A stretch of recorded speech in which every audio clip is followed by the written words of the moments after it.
J'étais le 17 mars à Reims à un colloque de la NDRH pour représenter la CFE-CGC dans une réflexion sur le manager de terrain, décideur ou suiveur. Plus particulièrement dans une table ronde, manager de terrain, créateur de liens sociaux ou de performance. En fait, la CFE-CGC le dit depuis plus de 10 ans. Nous avons en France un problème de l'encadrement, un désenchantement de l'encadrement, et en particulier de ce qu'on appelle les managers de terrain. La NDRH en a pris conscience et a organisé l'année 2011 et son Tour de France de l'année 2011 sur cette thématique. Pour la CFE-CGC, nous avons mis en évidence les points suivants. En fait, en 3 mots. Pour le manager de terrain et pour essayer d'améliorer la situation, 3 mots sont suffisants. Le premier, c'est le sens.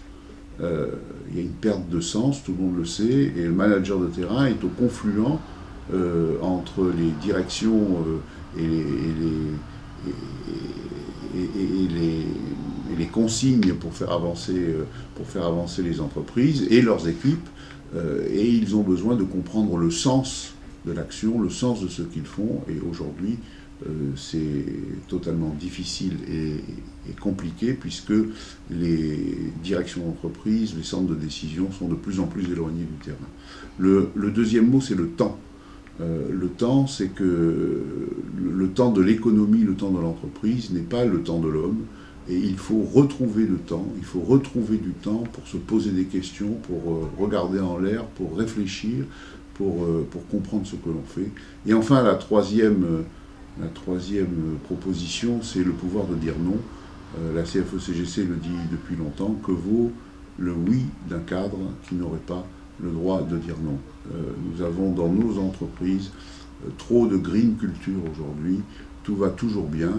Il faut pouvoir dire non, il faut pouvoir dire que l'on n'est pas d'accord, il faut pouvoir contrer des positions d'une direction quand on ne les partage pas et surtout quand on pense qu'elles font fausse route.